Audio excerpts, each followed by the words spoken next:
We've also been taking a closer look at mental health services across Colorado. And we recently shared with you a story about a 23-year-old woman who struggles with her mental health. She now sits in jail, waiting for space to open up at a state mental health facility. They advised us, do this so that she gets in the system, and hopefully the system will help get her into a... Make her a criminal. Yeah, exactly. When she has a mental health problem. Yeah. Well, she is one of many. There are shortages of treatment options and people to help. Alan has been investigating this issue from the start. So, Alan, what are you uncovering? Well, across the mental health community, Karen and Michael, it is well known that Colorado does not have enough facilities and people right now to help out those who are seriously mentally ill in our jails and out on our streets. Now, you take Olivia, for example. She has been in jail since early December without conviction for any crime.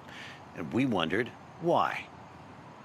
It was a hard conversation to watch, the family of Olivia Shack talking with her via video connection in jail as she dealt with voices she hears. No, they're like talking to me and like being rude. And her mother worrying about what could happen if she's let out. She won't survive out on the streets anymore. But for Olivia, there's no place to go. Is her case uncommon? No. I had a lot of clients like that who would go into jail. Melina Casaneda understands. She's worked in mental health. We don't have beds. And even when we do have beds, we can't fill the units because we don't have the workforce. Leora Joseph, the state's director of civil and forensic mental health, is looking at staffing and beds, noting that during the pandemic it got worse at the state's largest facility in Pueblo. We do have approximately 84 beds that we had to close during the pandemic, but we are slowly building back. Colorado is under legal agreement to provide spaces for people sent to jails within a month. We're not in compliance with that. We have about 440 people currently in jail, many of whom have been waiting 1 year for a bed. It means the state is fined year after year. We pay $12 million in fines. Joseph blames nursing shortages. The head of Mental Health Colorado points to a shortage of facilities created to treat people when big institutions closed. If we could get ahead of the game and take care of people properly, we'd manage the behavior and we would be not in this endless loop of waste.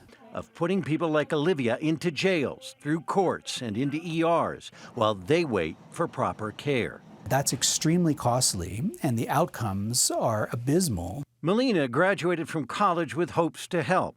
I loved the work, but I couldn't pay my bills. But making just above the minimum wage as a caseworker, she just couldn't go on. I got burnt out. I couldn't do it anymore. Not at that level of pay. Not that level of pay, and the workload as well.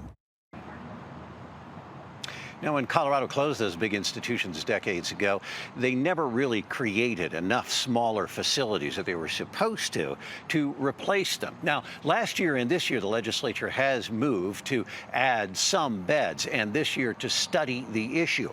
A bonus for nurses signing on this year has helped replace some of the nurses who have left, but not enough. There are still 100 existing beds at state facilities unused because there's no staff for them, while 440 people sit in jails, and many more are likely out on our streets needing severe mental health care. In Denver, I'm Alan Janae, covering Colorado First. Alan, thank you.